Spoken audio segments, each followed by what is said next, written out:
Make sure that you don't bring up the text messages yet. Yeah. That was a group text with Mel, Rebecca, Brooke, Gia, and myself. Avoid any conversations. This is feedback week. Let's get feedback for our relationship. I really feel sorry for David because he was placed in a no-win situation, in the sense that I feel like production sort of whispered to Beck to say that David knows about the text messages, because he was told by his wife not to bring it up.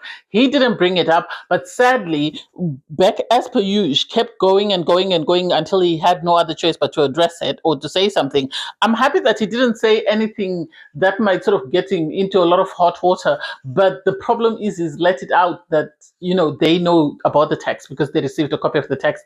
Do I agree that Gia was using it to her advantage? Yes, I do, because I think Gia didn't want to be the distributor of this, so she decided to take a seat back and just allow everybody else to sort of unravel.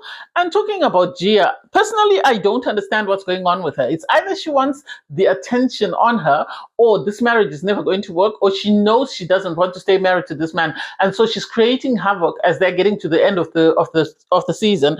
That way, when she leaves, she has something to talk about, and she has reasons to sort of justify why her marriage to Scott didn't work. Because at the end of the day, that poor man, I actually feel sorry for him because he hasn't done anything wrong. I really don't quite get it, and I'm very sad for him because nobody deserves to go through that. I'm happy he got to sit down with Stella and sort of unpack what is going on in his marriage. But at the end of the day, I know things are going to go off when Gia eventually finds out what was said. Anyway, hey there, thanks for stopping by. It's your girl Valerie. Welcome back to my channel. If you're new here, don't forget to subscribe, click the like button, turn on the notification bell for when I upload new videos, and definitely leave a comment. We're still trying to get to 6,000. In this episode, I'll be reviewing Married at First Sight Australia, Season 13, Episode 26. Okay, so the episode starts with David and his wife. So it's David and Alisa. They're saying that they've received the text messages, and the messages were filthy and terrible with a lot of name calling. And it seems, they was up all night reading through these messages, and it's like, this is really bad. It's really bad. No one will win in this situation, because at the end of the day, if you look at it, David and Alisa haven't done anything to anyone. They've been catching strays from the moment they walked onto the set, and apparently they had someone was saying in the comments that they had high social media following, and this is why they were cast for the show as compared to everybody else. But still, at the same time, don't let jealousy and envy sort of dictate what you do towards someone to cause them pain and anguish, because Gia says she's been bullied, and yet she is one of the people that are doing the bullying to somebody else who has done nothing to them. I really don't get it, and I really feel sorry for David and Alisa, because nobody deserves to be treated that way. The rest of the couples are very peaceful and very calm. You have Sam and Chris. They're in a happy space. Obviously, they left commitment ceremony with an issue about what life after the experiment and what it will look like. But I think they've decided not to address it and just pretend and play happy families. Rachel and Stephen, for me, they're excited because the commitment ceremony was good for them. They seem to be in a happy space. I think they took their intimacy a level up, because something about them seems very calm and very peaceful. So I cannot put my finger at it. And that's the only thing I could think of. Philip and Stella obviously had to open up at the commitment ceremony. It sounds like Philip doesn't want to sort of use any. Well, you were sort of given an ultimatum that, I don't want to use birth control. It's either you have a vasectomy and it can be reversed, or else we're not doing anything. And so apparently there's no physical intimacy. I get that Alexandra brought up the fact that, they could use contraception, oral contraception for her. And she said she doesn't want oral contraception. They spoke about using condoms. She said she doesn't want condoms. And it's like, it's a no-win situation for them. And I think this is why they were frustrated to the extent that they had to sort of open it out and let it out to everybody to know that they were in crisis. But it seems they've worked through their issues and they're in a very happy space. Gia is back. She says she left because her husband Scott didn't tell her he loves her, and so she also left because of the drama of the screenshots. I think Gia wants to be the center of attention. Whatever she went through, whatever bullying or whatever happened to her, is the reason why she is the person she is. And I think Stella's sort of assessment was right. And sadly, Gia lacks the ability to take accountability. When the going gets tough, she runs away, goes wherever she goes, and then comes back when she thinks things have settled down. At the moment, she knows there is havoc because of the screenshots that she sent. And so she's running away saying, I don't want any drama. when she is the instigator, she's the one who threw the first rock, and now everyone is fighting and she's pretending like she doesn't know what's actually taking place. I didn't like that. I actually feel sorry for Scott because he's in this situation whereby he loves this woman, he's told her he loves her, but he's struggling to sort of contain the relationship or sort of maintain the relationship, and I don't know how much longer he can take this for. So you have everyone in the apartments, obviously talking about the text messages that were brought up, talking about the issues, with Beck and Gia. And then you have Beck. Beck, if self-reflection and accountability were lack of self-reflection and lack of accountability actually were a person, that would be Beck. Because the idea that she's saying, Gia is wrong for sending the messages. And it's like, so you're more worried about why the messages were leaked. You're not worried about the contents of what you wrote that was in the messages. Make that make sense. Accountability take hold, because at the end of the day, I would be more worried that the messages that I sent were terrible. Why are they out there? And I would be rushing to apologize.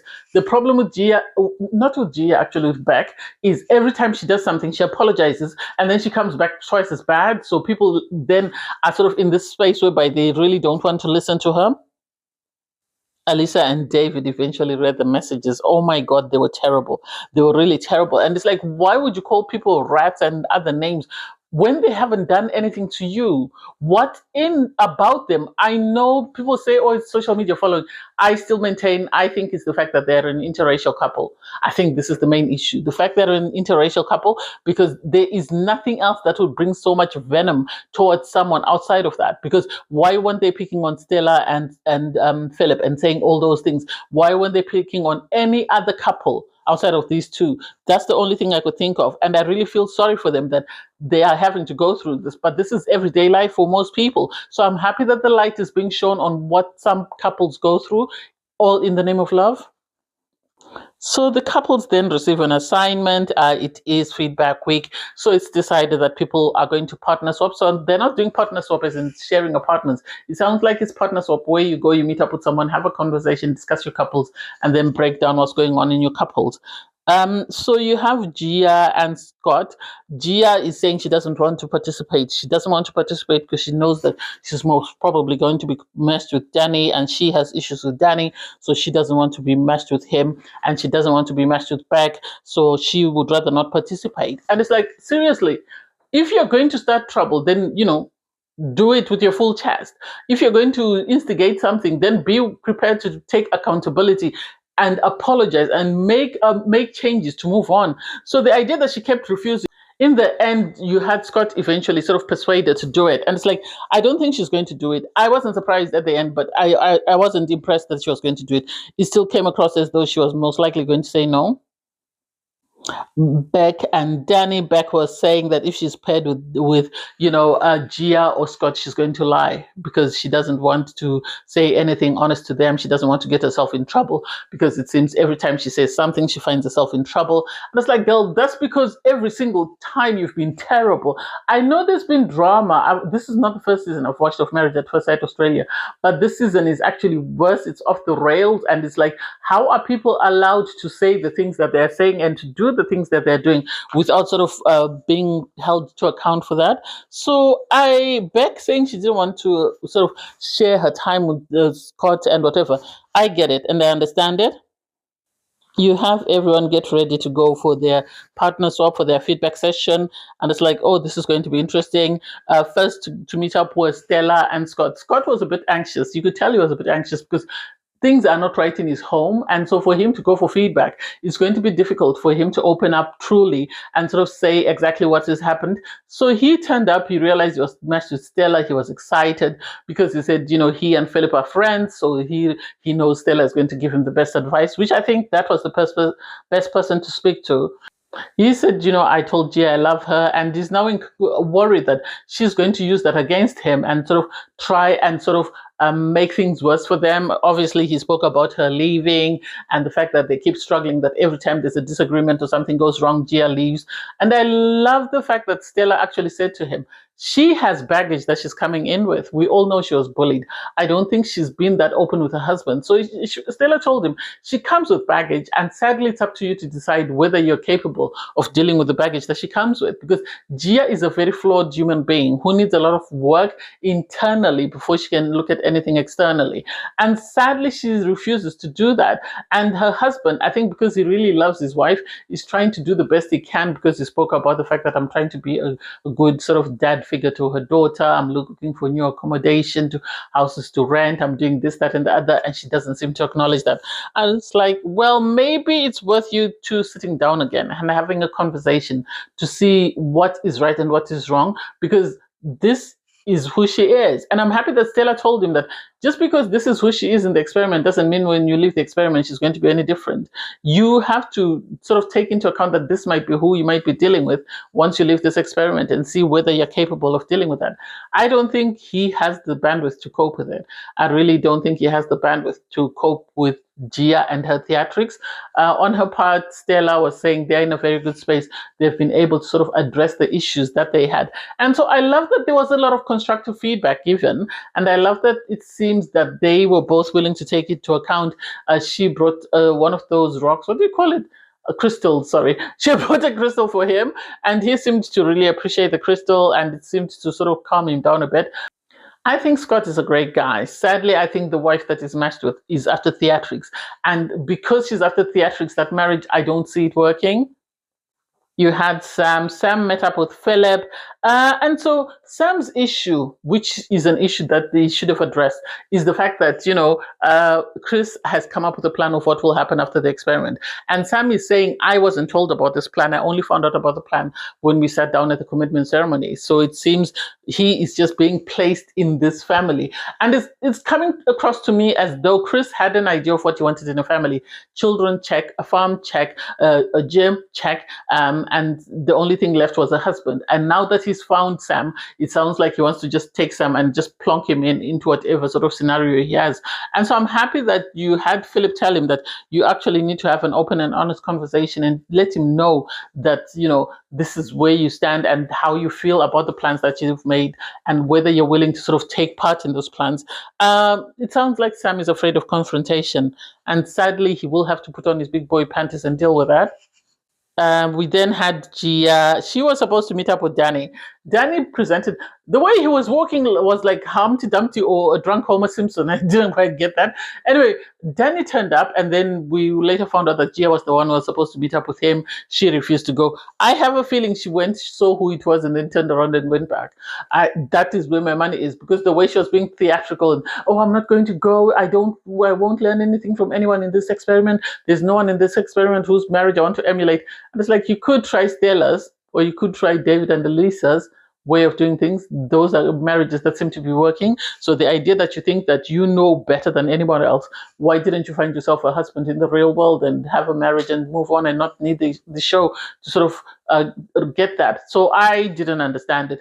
For Danny is too pompous for my liking. He really is. Something about Danny is a bit off. I'm going to leave it at that. I won't say anything else because I don't know this man. But something about him is very off, because he comes across like one of those.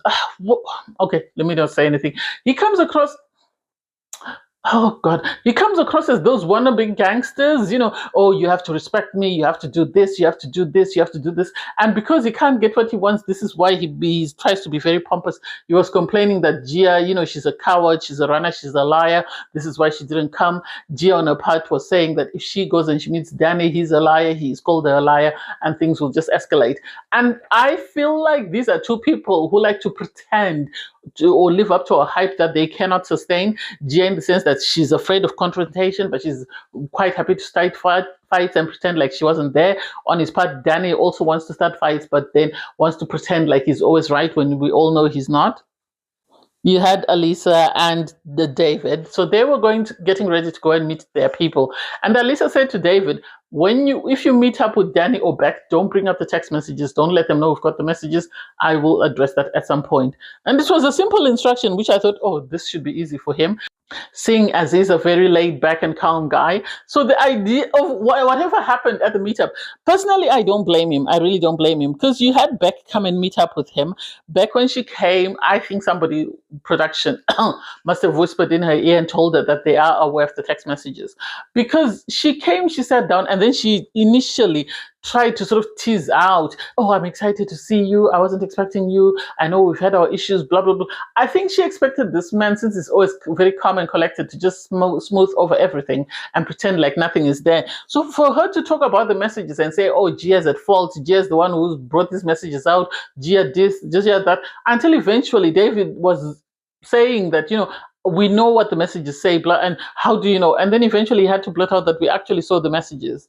And you could see that Beck was taken aback, because I don't think she expected them to see it. Oh, but I wasn't the only person who was saying it. I was in a group with Brooke, Mel, and Gia. It wasn't just me. Everybody else said nasty things. And it's like, so Mel's marriage was falling apart. Instead of concentrating on her falling apart marriage and focusing on her personality transplant, she decided to focus on tearing down another woman. Brooke is a lost cause. She really is a lost cause. So the idea that there were these 4 people in this group and they were sort of hyping each other up to sort of tear somebody else down doesn't make sense. I really hope Alisa is very understanding when she eventually sits down with her husband, because yes, there needs to be accountability. Yes, people need to be held to account. There need to be questions. Oh, but still, I feel like he had no other option but to say what he said, because she kept backing him into a corner and trying to sort of force him to accept an apology that she wasn't apologetic for, or to expect a rationale which didn't make sense, if you get what I mean. So I don't know. I really don't know. And I really feel sad for David, because he was in this no-win situation. And I wonder how Alisa is going to process that. You then had Scott come back and meet up with Gia. Gia was upset. She was sitting by the window. She said she didn't go because at the end of the day, she didn't want to meet up with Danny or Beck. That's her prerogative. He was asked what happened with his meetup, and he said he met with Stella. He could barely articulate a sentence. And it's like, you can't be that afraid of her. You really can't be that afraid of her that you can't articulate yourself. Tell her what happened, see what she says, and then take it from there. The idea that this man couldn't even open his mouth and tell his wife that we have a problem that we need to deal with, and this is how somebody suggested we deal with it, didn't make sense to me. It really didn't make sense, because he kept mumbling and waffling, and she was sat there staring him down. And it's like, if this is the dynamic of your marriage, then maybe the two of you need a divorce. You don't even need to wait for commitment ceremony. You just need to part company and keep it stepping. You will both find your person. So I can't wait to see what happens with that hot mess. Thanks guys for watching. Please don't forget to like, share, comment, and subscribe. Click on the link in my video to watch my review from episode 25. Bye guys.